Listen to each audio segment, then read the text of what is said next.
So the book's ready for the printer, it's word perfect and it's got a beautiful cover and it's ready to be made now from something people have been talking about and thinking about into something beautiful that you can hold in your hands.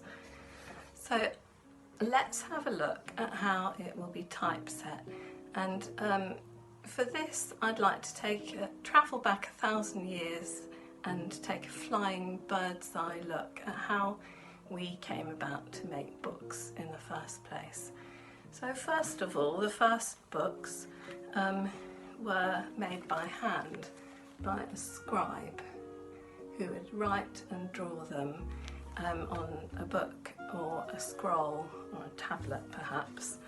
And one of the famous ones from the UK is the 7th century Lindisfarne Gospel, and they're very, very beautiful. There's lots of others and other beautiful books from all around the world.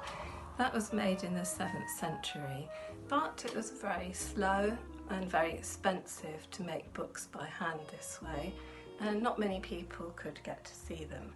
So in the 10th century in China and the 14th century in Europe, people came up with the idea of woodblock printing. I'm just going to show you a woodblock. This one is a picture.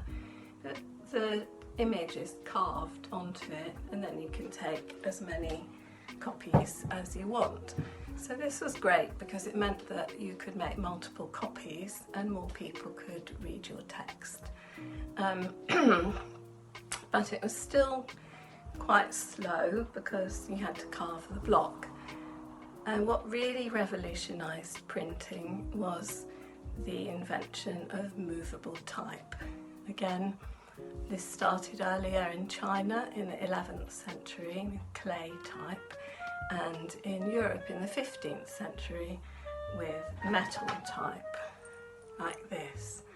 So each letter is an individual little piece of metal, and that meant you could set them together, that's typesetting, and print from them, and then you could just put them back and use them again, and that made printing very cheap and very quick.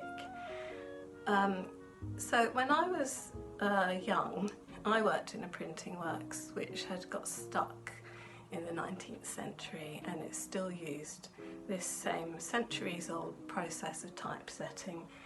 All our type was movable type or letterpress type made of metal.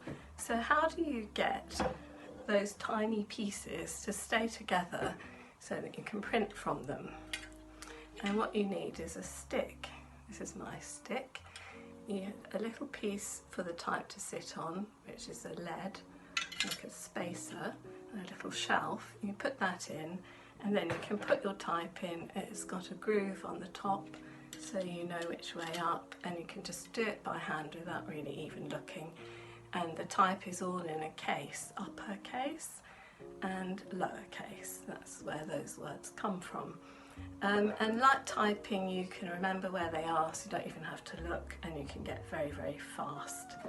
So here's one I did earlier, and this is my character's name, and when I printed it, it came out like this, Ishbel, because she, in my book, she is a typesetter herself in the 19th century, so I didn't have to do a lot of research for that book because I'd been there and done that.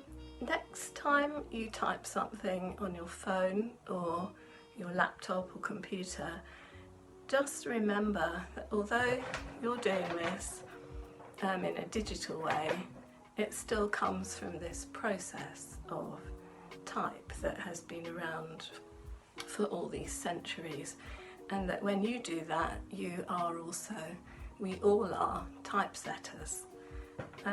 On the blog I'm going to talk a bit more about the process of printing, but now let's go to Barbara, and she's going to talk about how you sell the book once it's done.